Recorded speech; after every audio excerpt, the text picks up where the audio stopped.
So my original build for the K437 was before they nerfed the damage on it. It was one of the fastest TTK weapons, and now it's pretty much middle of the road with a lot of the other ARs in the game. And about a month ago, a viewer by the name of Natik Raj 001, I hope I didn't butcher the pronunciation of your name, asked for a K437 suppressor build, no recoil. Now, obviously, there's no such thing as a no recoil weapon, but I did my best to acquiesce to this request, and I think I came up with something that is actually really good. So hopping into the weapon modification screen here, we're going to start off by swapping out the barrel. So you have three options here: the broken blade short barrel, long barrel, or integrally suppressed. Now I opted for this one, which increases the range, really increases the control and stability at the cost of handling and accuracy, but we're going to make up for some of that handling. Accuracy for this build really isn't a priority, so equip that. For the muzzle, now you have a wide variety of suppressors that you can actually use. So the advanced multi-caliber suppressor, the M7, the silent, this one unfortunately reduces your fire rate, so I didn't choose this one. The whisper, which increases your range, and the practical suppressor. Now the one that I chose to go for this specific build is the M7 practical suppressor, because after playing around with a lot of the attachments, this one just felt the best because it does increase your control by 8, which is pretty substantial for a suppressor. Unfortunately, it does reduce your handling by 6, but we're going to make up for some of that as well. So install that. Now for the foregrip, I played around with so many foregrips here. I can't even tell you how long it took me to get to something that I enjoyed. Ultimately, I chose to go for the K1 Elite Bevel foregrip. Now, before people start saying things in the comments about why didn't you go for the Secret Order Bevel foregrip, the reason being this one increases or makes the horizontal recoil easier to control, but it increases the vertical control. And I felt like it just performed a lot better with the K1 Elite Bevel foregrip. So we're going to go ahead and install that. For the magazine, now you have two options here. I just felt like the 45 rounder was perfectly fine. You know, it does have some negative stats, but not as bad as this one in terms of handling. So you're getting -5 as opposed to -9, and you're only getting 15 rounds extra for the 60 round drum mag. So I just opted for this one. And then obviously you conserve the mag mount slot or the mag assist slot here, which gives you +1 handling. For the rear grip, now we're going to go with the AR heavy tower grip. I feel like this grip is actually so good because it gives you positives across the board, and this is what we're going to use for this one, because it gives you, +1 in each, +4 accuracy.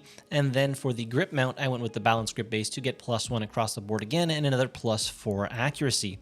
For the stock, now we're going to go with the skeleton sniper stock, which is right here. Now this one increases the handling and stability at the cost of accuracy and control, but again, accuracy not a priority here, and this is just such a good stock because it increases both of these stats by a pretty decent amount. So install that. Then for the optic, I just went with the basic RDS here, as most of my builds have. And then for all three of these slots, we're going to put Ranger handguard panels to further increase the control of this weapon. And finally, on the right rail, we're going to put a laser on here. I believe I put the red one because it fit the aesthetic of the weapon skin that I have equipped, which is very flashy, by the way. For the calibration, now for the barrel, we're going to go with +50 grams, -10 millimeters to get extra ADS speed, extra firing stability. You're not using this weapon at incredibly long ranges, so I felt like that +9% or that -9% in muzzle velocity wasn't too big of a loss for this. For the foregrip, we're going with +20 and +20, so increasing the stability when moving and increasing the control. For the AR heavy tower grip, we're going with +50 grams and then -20 millimeters to increase the hipfire aim speed, which coincidentally also increases your ADS speed and the extra control. For the stock, we're going with +50 grams, +2 slots to get extra aiming stability while breathing, because we did reduce that quite a bit, and getting that extra control. And finally, for the optic, -20 millimeters in eye relief. Now, if we look at the overall weapon stats here, you can see like 24 damage up to 23 meters because we equipped that barrel.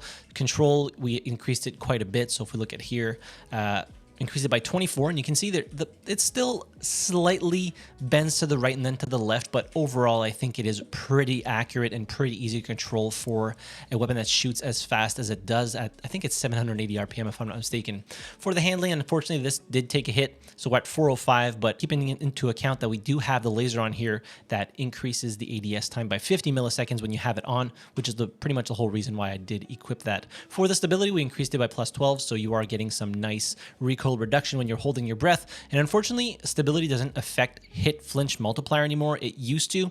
I flagged it as a bug to the devs. I don't know if this was intended or not, or maybe it was something that they didn't want. But yeah, it used to affect this and actually lower it, so you got less flinch when you were getting shot at while you were aiming down sight. But now, yeah, it doesn't matter, be it you bring the stability all the way down or all the way up, this stays exactly the same. And finally, the accuracy, again, not great, but this wasn't the point of the build. The build was for a K. And finally, in order to use this build, you will need to level up the K437 to level 57.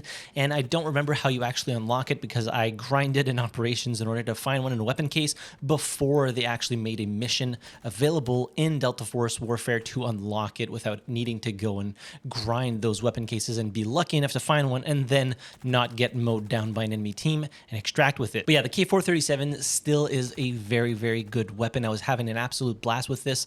The ADS is not as bad as I thought it would be. It's still pretty snappy, and it just feels cool to fire a suppressed weapon, and you're doing decent enough damage at, you know, arguably not a great range, but you can still beam people at pretty decent ranges with this thing. And you're going to see a few of those clips in the video that I'm just, you know, battling snipers without any issue, and it's just an absolute blast. So thank you for recommending that I make a K437 suppressor build, no recoil, Natik Raj 001. If you have a request for a specific build that you would like to see me try my hand at, leave it in the comment section down below. As per usual, the weapon share code will be down there, as well as any top pinned comment.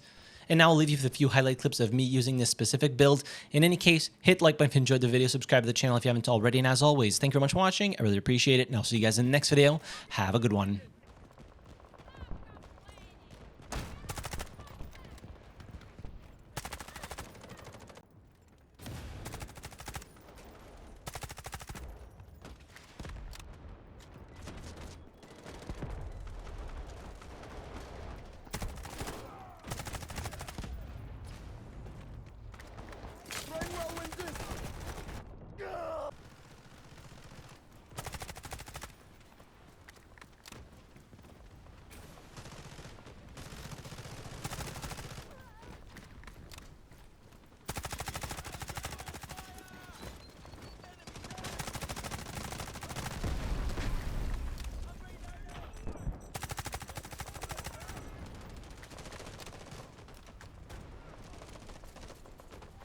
Target off balance!